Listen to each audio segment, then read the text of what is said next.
Sure, Joe. Colin Powell's family putting out a statement this morning saying that he has died of COVID complications. They say that he was fully vaccinated. Colin Powell, of course, the former Secretary of State, first African-American Secretary of State under George W. Bush, also served as the chairman of the Joint Chiefs of Staff and a National Security Council director.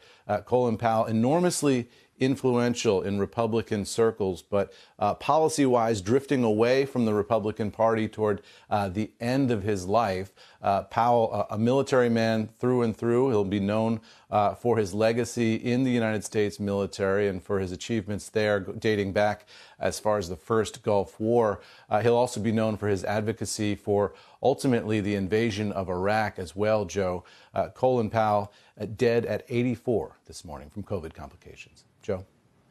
Thanks, Eamon. For more on the life and legacy of Colin Powell, New Hampshire Governor Chris Sununu, Governor, you were scheduled, booked to be on. We were going to talk vaccine mandates in your state.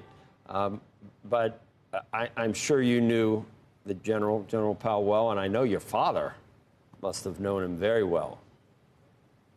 Well, without a doubt, they had a close working relationship in the first Bush White House, and it's a loss of an incredible American, an individual that gave himself to this country, gave himself of service, served in multiple administrations, obviously had a chance to retire and go in the private sector and all that, but he understood his role in terms of what he could offer this country.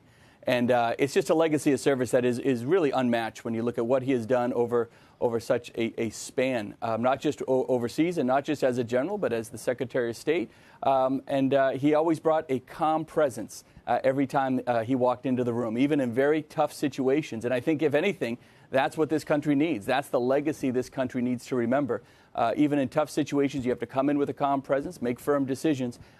So it's a loss for this country without a doubt, and something that I don't think we'll be shaking off for a while.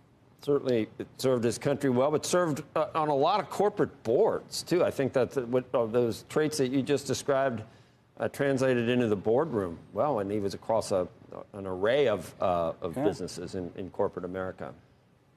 Well, who wouldn't want his help, right? I mean, who wouldn't want someone with General Powell's background to be able to come in and provide some of that leadership, some of that service, whether it's a small business, a large business, public sector. And he was always willing to do it. He was always willing to do it, to lend that helping hand to whatever it was. He believed strongly in the values of this country. He stood up. He put his life on the line for it in many situations, and he continually gave of that service. And that's just, one thing that we're seeing in 20 and 21 with all this vitriol and all this anger on either sides. Let's remember that calming presence, those firm decisions, and that legacy that General Powell leaves behind.